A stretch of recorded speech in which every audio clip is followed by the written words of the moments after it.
Bismillahirrahmanirrahim. Assalamualaikum warahmatullahi wabarakatuh.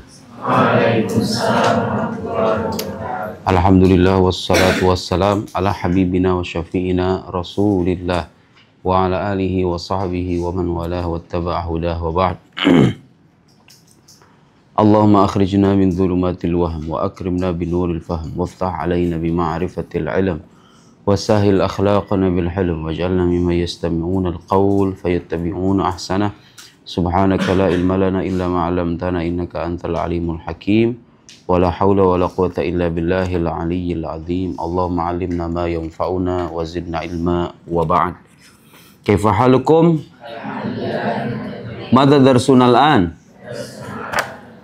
التوحيد ونحن ما زلنا نقرأ كتاب للإمام أبو عبد الله السنوسي كتاب البراهين للإمام أبي عبد الله السنوسي رحمه الله صفحة 107 halaman 107. Terakhir kita membahas tentang bukti ketidakbergantungan Allah kepada yang lain. Nama sifatnya apa? Tidak bergantung kepada yang lain. Qiyamuhu binafsihi.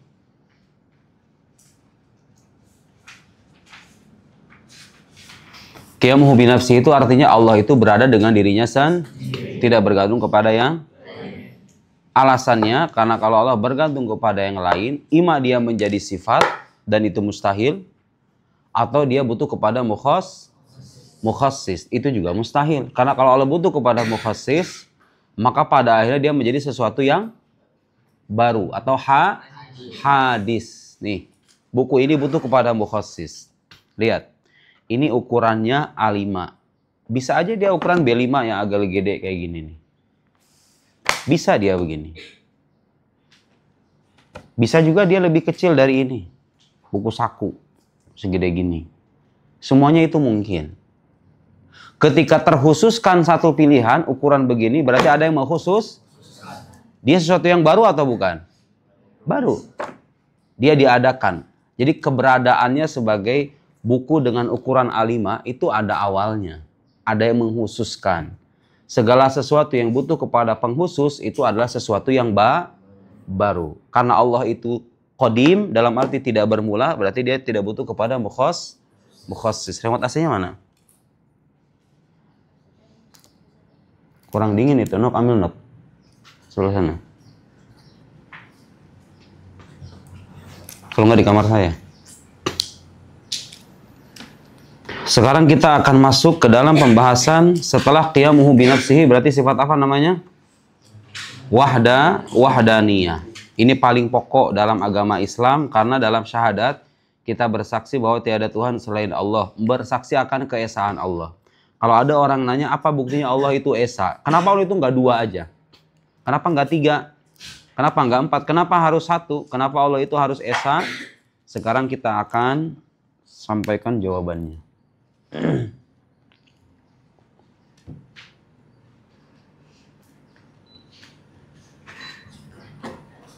Aywa hakadha.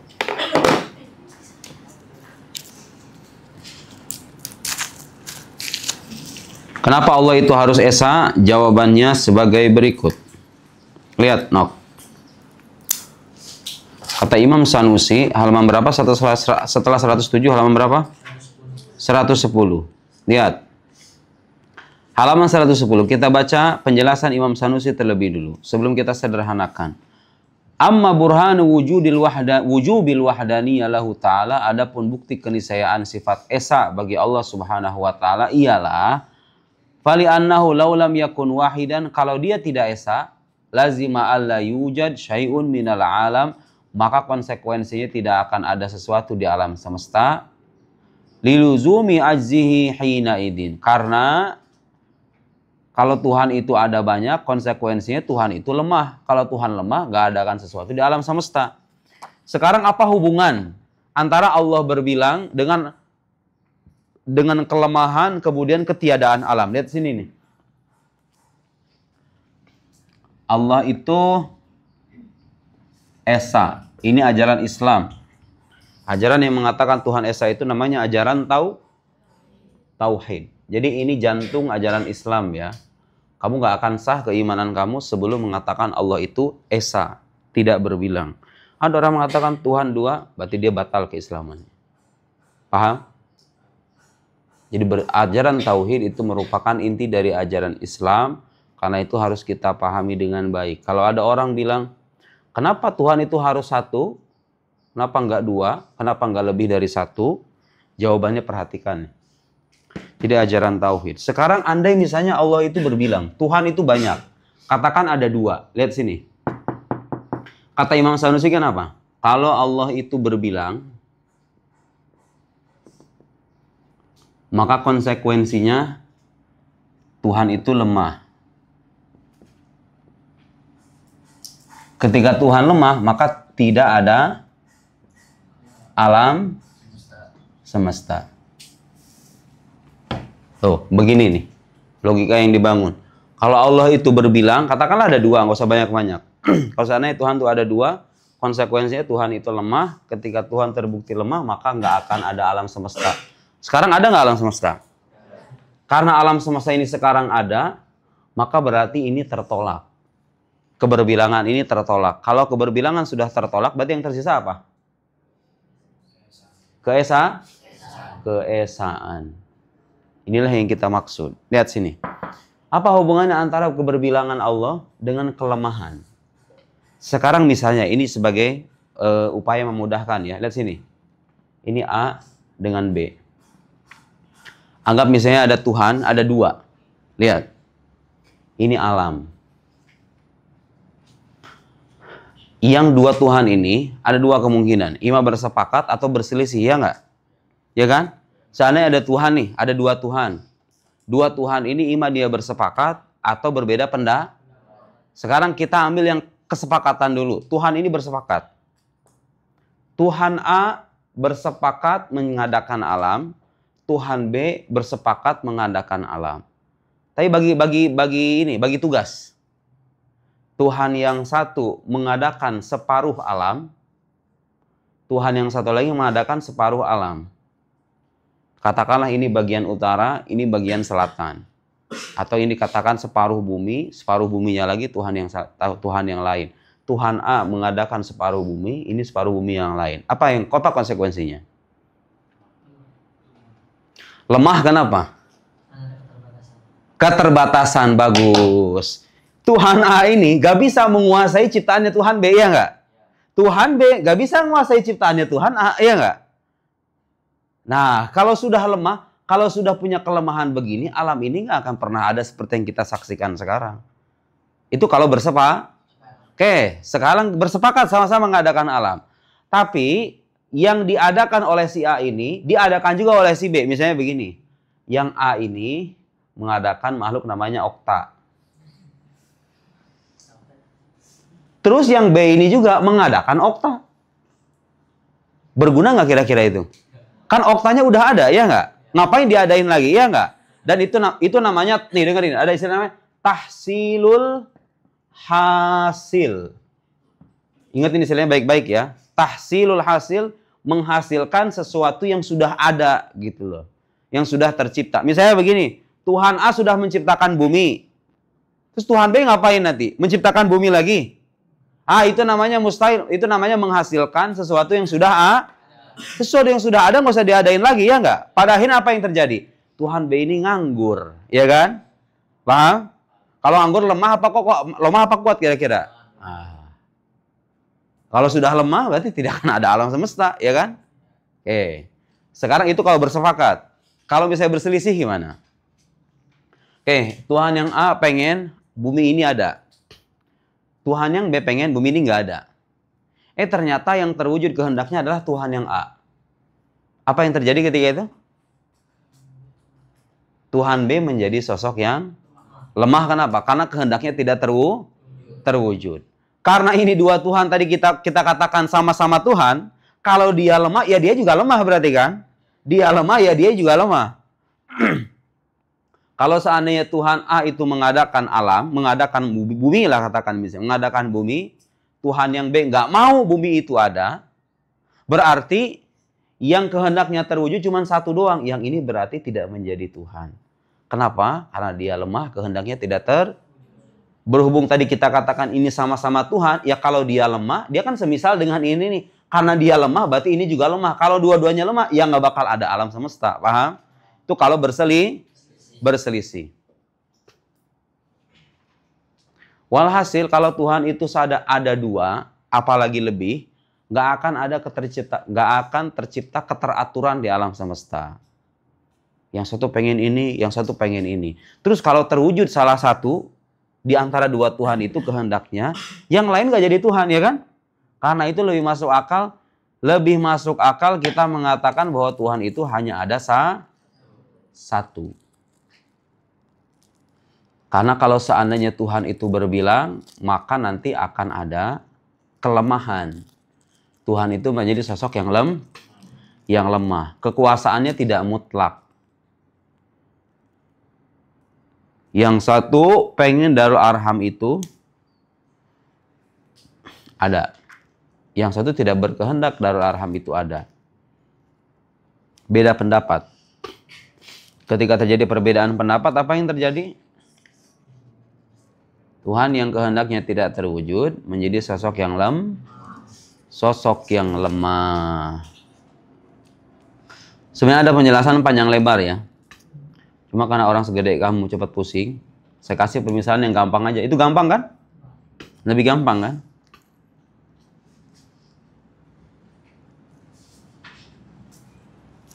Di sini ada penjelasannya. Sekarang bisa nggak kalau misalnya ini berselisih nih?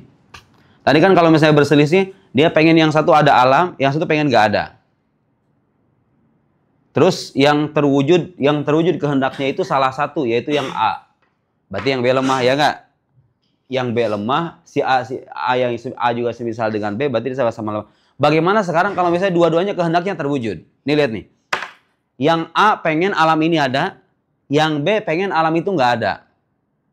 Terus dua-duanya kehendaknya sama-sama terwujud. Tahu nggak apa yang terjadi? Mungkin nggak itu? Mungkin nggak? Misalnya gini nih. Tuhan yang satu pengen si Israel itu tercipta.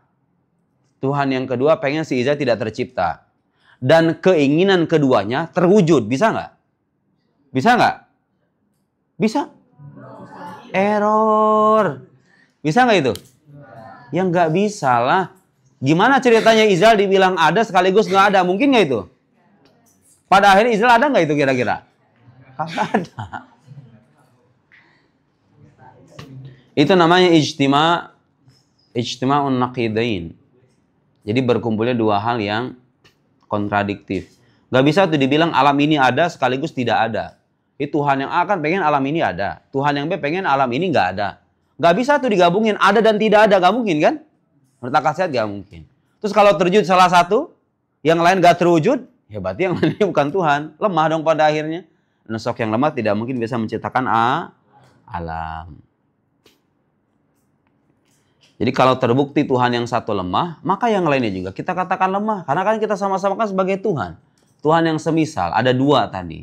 Kalau yang satu terbukti lemah, yang lain juga lemah. Kalau Tuhan sudah lemah, mungkin gak ada alam semesta? Gak mungkin. Lebih masuk akal mengatakan apa? Tuhan itu Esa satu. Ingat, Esanya Allah itu kita katakan dalam akidah Ahlussunnah wal Jamaah. Esa dalam zatnya, Esa dalam sifatnya, Esa dalam masa perlu diulang lagi? Esa dalam zat mengandung makna bahwa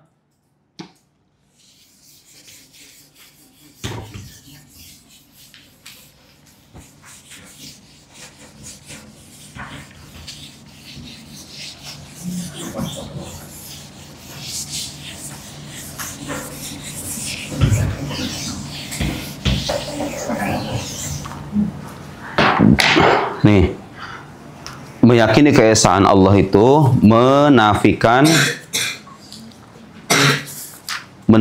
apa yang dikenal dengan al-kumum al-khamsah. Al-kumum al-khamsah.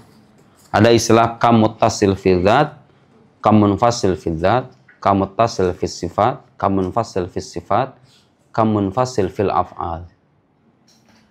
Supaya nggak susah, saya sederhanakan begini. Lihat. Esa dalam zat maknanya dua. Zat Allah tidak tersusun dari bagian-bagian. Itu satu. Kedua, zat Allah tidak diserupai oleh zat makhluknya. Esa dalam zat. Kedua, esa dalam sifat mengandung dua makna juga. Satu, Allah esa dalam masing-masing sifatnya. Dalam arti apa? Tidak ada dua sifat atau lebih dari setiap sifat yang dimilikinya. Yang kedua, tidak ada sifat makhluk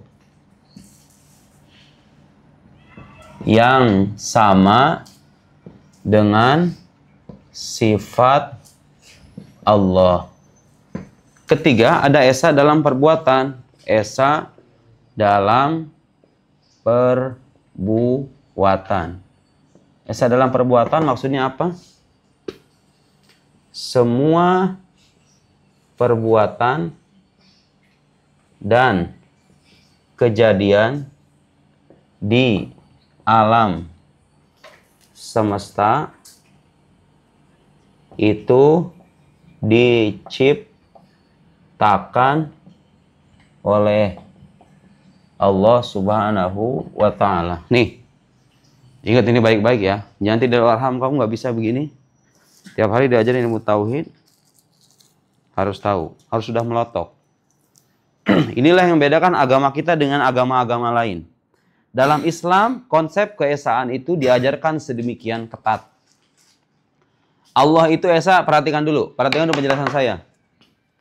Allah esa dalam zatnya, sifatnya, dan perbuatannya. Lihat. Esa dalam zat mengandung dua makna. Pertama, zat Allah tidak tersusun dari bagian.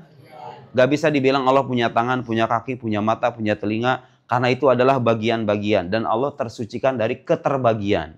Dia esa dalam zatnya, sekali lagi maknanya apa? Zatnya tidak tersusun dari bagian-bagian. Itu satu. Itu namanya menafikan kamuttasil fidzat. Kamuttasil fidzat. Jadi dengan mengakui keesaan Allah dalam zatnya, kita menafikan kamuttasil fidzat. Kemudian zat Allah tidak diserupai. Ini redaksi lainnya apa? Tidak ada zat makhluk yang sama dengan zat Allah. Atau zat Allah tidak diserupai oleh zat makhluknya. Saya ulangi, esa dalam zat maksudnya pertama zat Allah tidak tersusun dari bagian. Kedua, tidak ada zat makhluk yang sama dengan zat Allah Subhanahu wa Ta'ala. Atau zat Allah tidak diserupai oleh ini namanya kam munfasil fidzat. Kam munfasil fidzat. Ini kam muttasil fidzat. Jadi kalau saya tanya, kam muttasil fidzat, menafikan kam muttasil fidzat maksudnya apa? Menafikan keterbagian zat Allah. Allah itu tidak terdiri dari bagian. Menafikan kam munfasil fidzat artinya apa? Tidak ada zat makhluk yang sama dengan zat Allah. Sekarang sifat Allah esa juga. Kita sudah belajar di sifat sebelumnya. Sifat Allah itu tidak terbatas ya. Di antara sifat yang sudah kita pelajari apa? Qudrah, iradah, ilm, hayat, sama, basar, kalam, dan sifat-sifat yang lain. Sekarang kalau ditanya, Allah punya sifat kuasa. Kuasanya Allah itu ada 2, 3, 4, 5 atau berapa? Allah itu esa dengan kuasanya. Esa dengan kehendaknya. Esa dengan pengetahuannya. Esa dengan kehidupannya. Esa dengan semua sifatnya. Allah esa dalam masing-masing sifatnya. Ya udah kita bahas itu. Gak bisa dikatakan Allah punya kudrotain, punya dua kuasa. Dia esa dengan sifat kuasanya dan semua makhluk berada dalam kuasanya. Maksudnya dalam genggaman kekuasaannya. Tidak ada yang lepas dari kekuasaannya.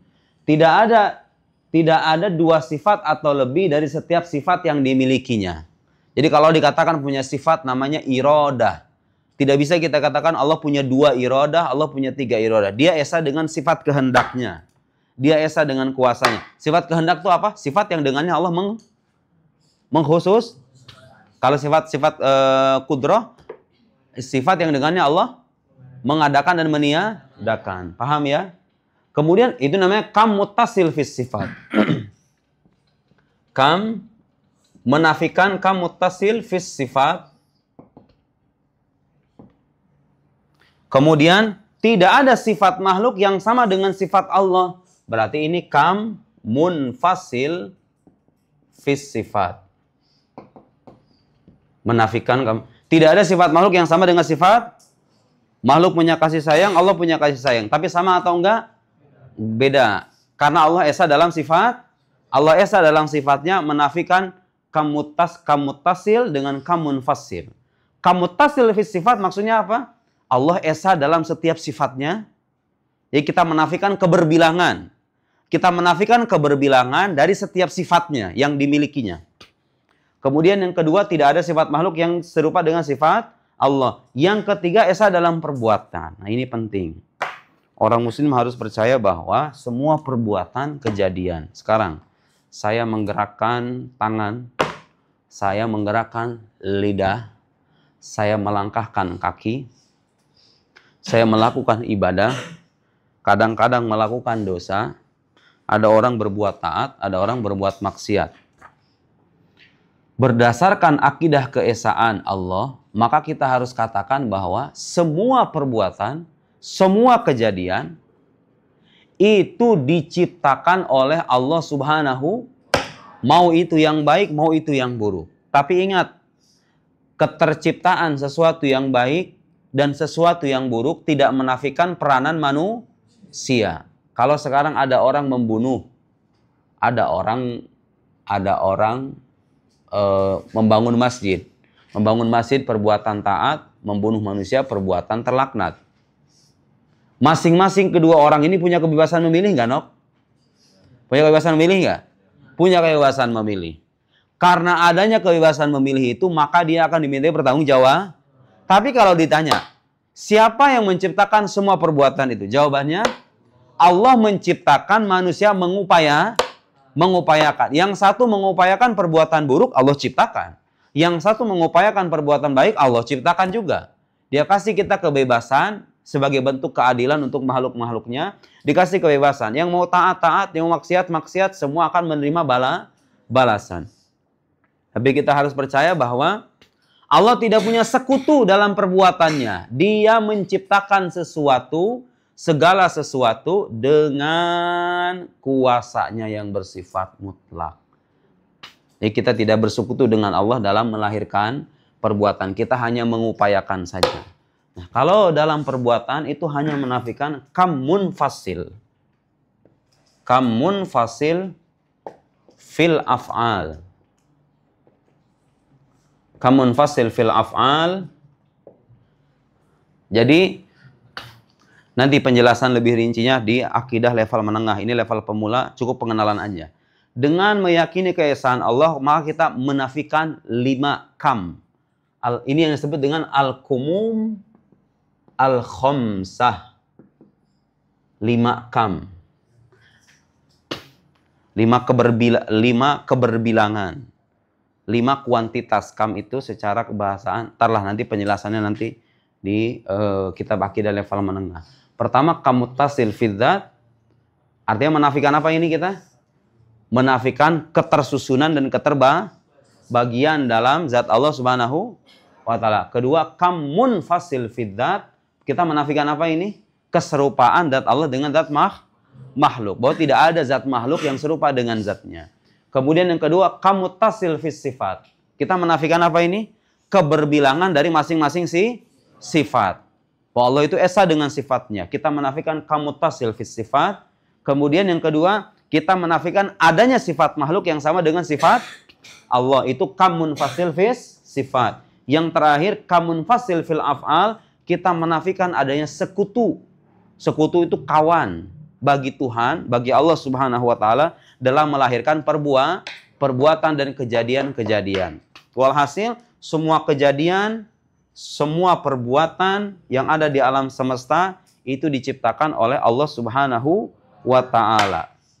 Kenapa Allah harus esa? Sekali lagi jawabannya, kalau Allah tidak esa, dalam arti Allah berbilang, berarti Tuhan itu lemah. Kalau Tuhan lemah, alam semesta ini tidak akan pernah ada. Sekarang alam ini ada, berarti Tuhan itu esa, tidak berbilang. Wallahu a'lam bissawab. Wassalamualaikum warahmatullahi wabarakatuh.